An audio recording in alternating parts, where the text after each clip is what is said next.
Hey guys, Lloyd here from Dreamatic. Today we're going to be talking about your brand compass. If you're new to our channel, make sure you subscribe down below and stay up to date with the latest and greatest branding content. So without further ado, let's get into our video. Now, what is a brand compass? A brand compass, just like the real thing, is a tool that helps to guide you on your way to developing a really great brand. It's how you bring your brand to life. So think about a real compass. What does it do? Well, it guides you on your way to an end destination.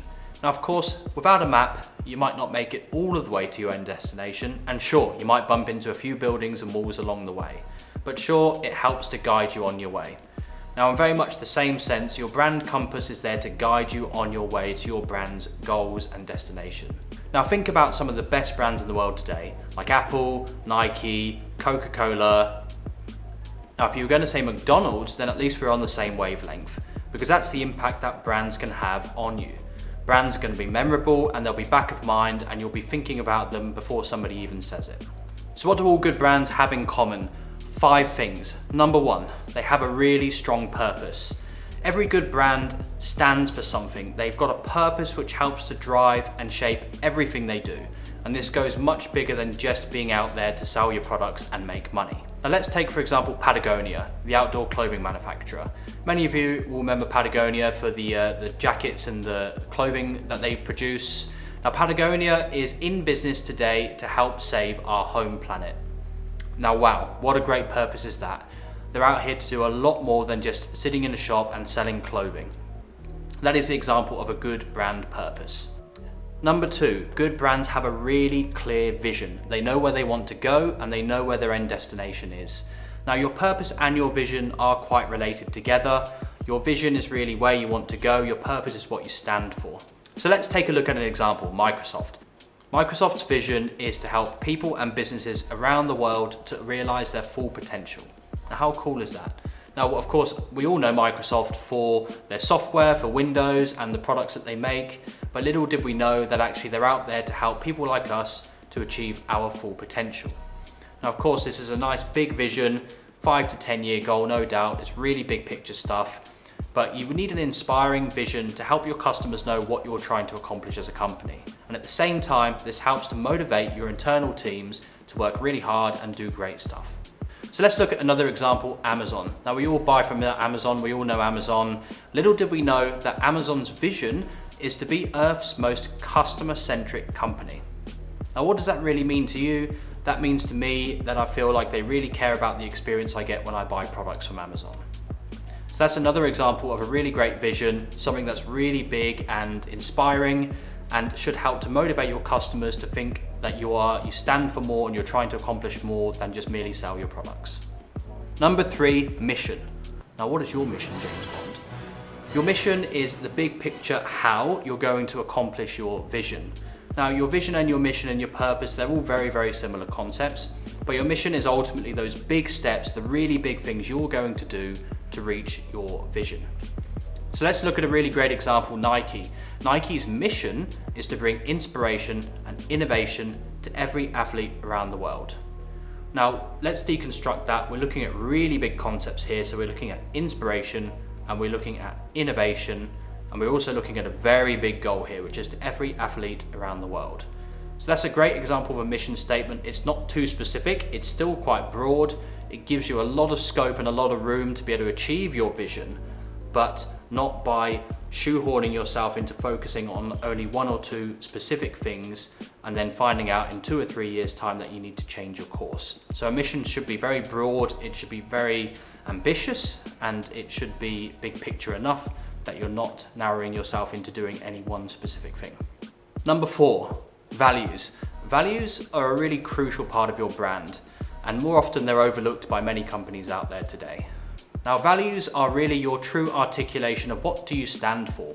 Why are you here? What do you hold true and close to your heart as a company?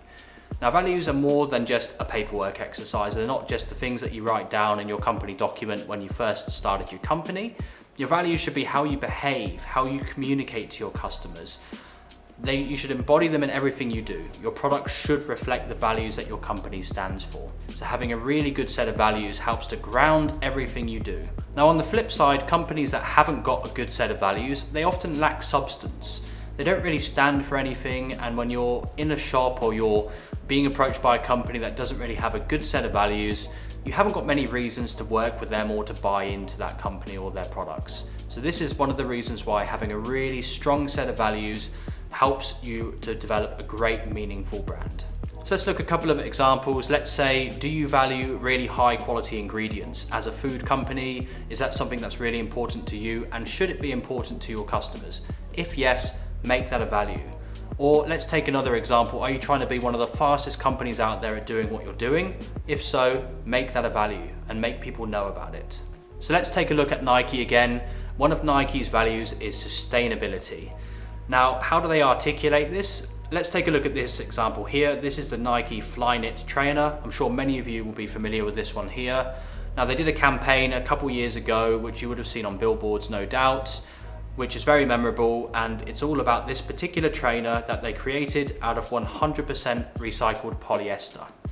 Now, this helps to articulate their brand value of sustainability, and at the same time, they're helping to save wastage of polyester by apparently up to £3.5 million per year, which is a fantastic way of showing that you really care and that you've got a really strong value that you care for and that you've brought into your product line, and you're really selling that now to your customers.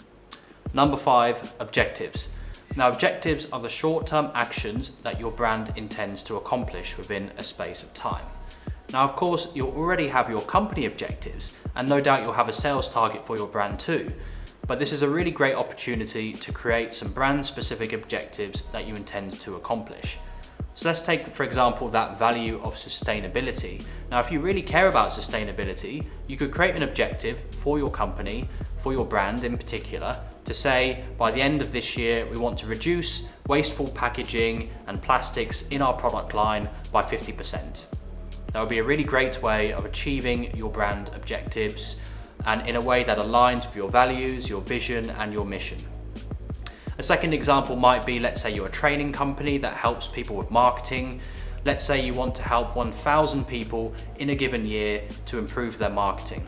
That would be another objective, a brand-related objective, to help them to achieve that goal. So bringing it all together, your brand compass is really just a way to fuse together all of these different aspects to make sure that your brand is heading in the right direction. Now, a good brand compass has all elements that work in harmony together. It's very much like an orchestra. When one instrument is playing the wrong note, the whole music just sounds really, really off. So conversely, a bad brand compass, let's say, may, for example, have objectives that don't really align well to the brand vision. Let's say you're trying to be environmentally friendly, but one of your brand objectives is that you want to continue to increase the use of plastics and wasteful material in your company. It's just one example of showing how your objectives might not align properly to your brand vision. So often a mismatch in your brand compass is a telltale sign that you might need to refresh or reinvigorate your brand. So take the time to get your brand compass right and make sure that you're heading in the right direction. Thanks for listening.